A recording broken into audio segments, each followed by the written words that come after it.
What's going on, guys? My name is Millennial Rebel, and today I got a little bit different video for you than what we've been doing. Today is actually going to be a mod showcase, but it's not just any mod showcase.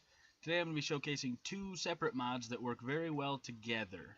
The mods are EnderIO and Buildcraft. We're really only using one thing from Buildcraft, and that's the Quarry. Now, the Quarry mines for you if you don't know what exactly it does, but it'll mine an 8x8 area, and it takes a lot of power.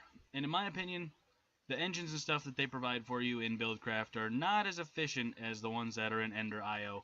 And also EnderIO adds in a bunch of like conduits and stuff and just really cool stuff that you can add that makes it way more efficient. So let's jump right into this.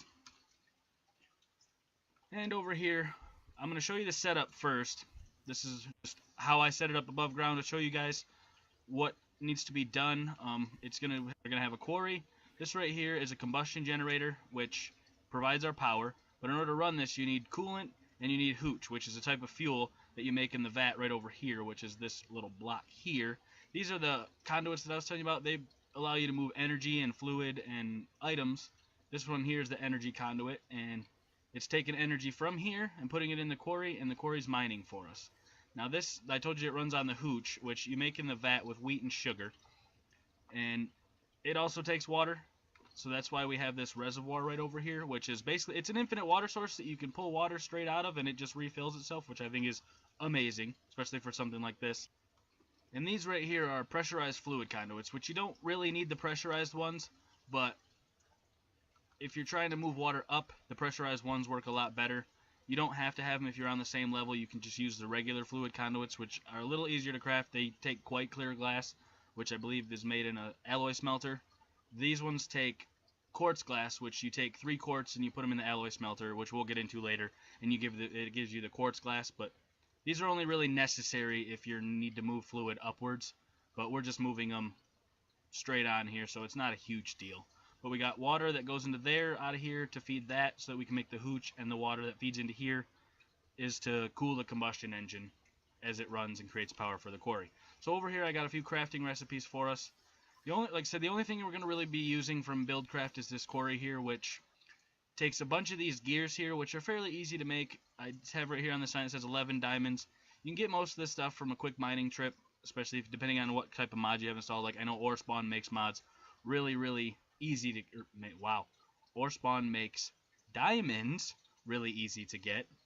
And it takes 11 for this because you need 4 for each of these gears and 1 for this diamond pickaxe. So we'll get into the gears here. I got everything in this chest. But these wood gears is what you need to start off with, and to make those, it's just 4 sticks just like this. And then you got to take those wood gears and turn them into stone gears, which is you grab the wood gears and put 4 stone around them like this, and then you need to make iron gears out of those stone gears, and so on and so on. It's just the same thing with the appropriate ore. But basically you got to make 7 of these wood gears, turn all 7 into stone, turn all 7 into iron, and then you need to turn 2 of them into the gold gears. Actually, you need to turn all 4 of them into the gold gears, and then take 2 of those gold gears and turn them into the diamond gears. It's fairly easy. Like I said, most you can get with one mining trip. Then you need a piece of redstone and a diamond pickaxe, which I'm sure you all know how to craft. But then, over here, you're going to need a combustion generator, which actually we have right here, which I'm going to grab all this stuff out of this chest, actually. We got our energy conduits, which I talked about earlier. These item conduits you don't necessarily need unless you want to just not place your chest right on top of your quarry. If you want to move items to somewhere else, you can take these item conduits and hook them up to your quarry, and the items will go wherever you want them to go. But in order to make this, you need some of these. This is electrical steel right here, which you take and make in the alloy smelter, which I have over here to show you guys how to do that. These fluid tanks you also need for the combustion generator. They're fairly easy to make. They take glass and iron bars and iron in a crafting grid. I can actually show you right here. This is the recipe. You got iron ingots, iron bars, and glass in the middle. They're very easy to make. This machine chassis is also pretty easy to make. I believe it is the same thing, but you need a basic capacitor in the middle, which actually I'm going to pop this off here real quick. And I broke it because I'm in creative. Whoops. Alright, we'll just go and look at it real quick. This machine chassis is right here, and the recipe for that, same thing, iron bars and iron, but the space capacitor is something you'll need. You need 1 copper ingot, 4 gold nuggets like this, and 2 redstone. Like I said, very easy stuff to make. And that'll give you the combustion generator. Then you're going to need this vat, which is more of the fluid tanks, more machine chassis, and this is also the electrical steel, which like I said we'll get into. And you need a furnace and a cauldron. And you're going to need a Stirling generator just for a minute to get your vat started, but once the vat's actually got energy and producing the hooch, we're going to hook it up to the combustion generator so that it's like a loop circle kind of thing that it creates its own energy and puts it back to the vat. But to make this, you're going to need some of these basic gears, which I believe I still have in this chest over here, and we can look at these. This is the basic gear here, which is just cobblestone and sticks just like that. And as far as to make the electrical steel, you're going to need this guy right here, which, if I show you the recipe here, it's furnaces, another one of the machine chassis, which, like I said, is the base capacitors, cauldrons, and regular iron. And we'll get rid of that. And to make the electrical steel, you're going to need not electrical steel. You're going to need iron ingots, which is these.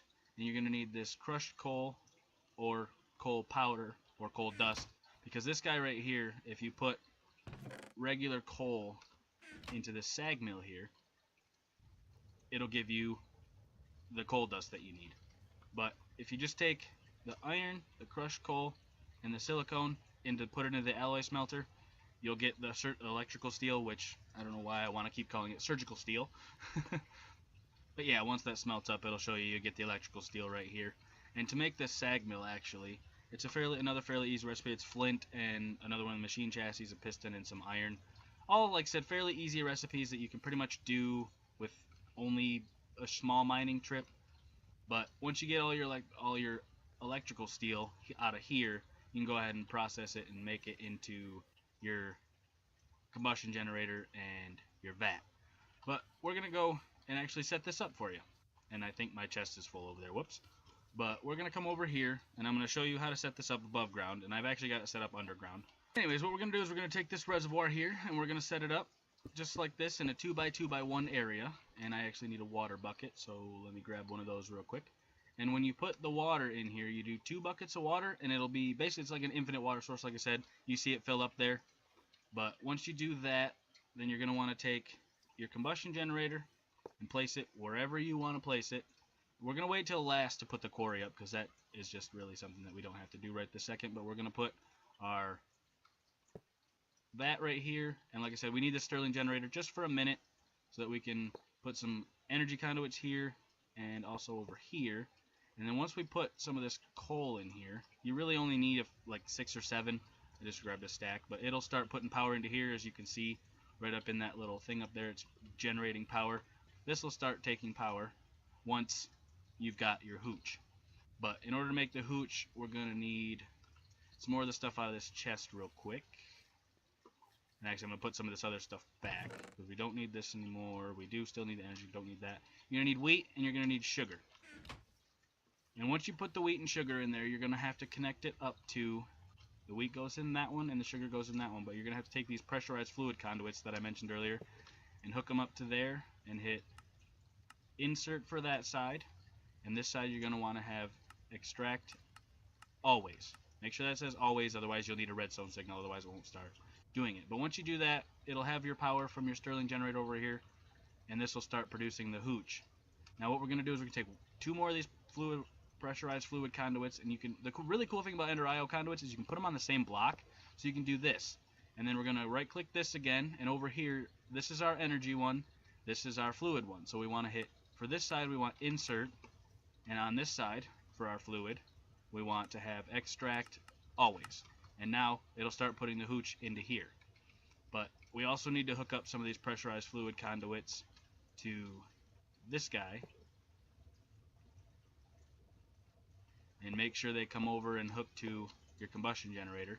And again, same thing, we're going to want to hook extract over here, always active.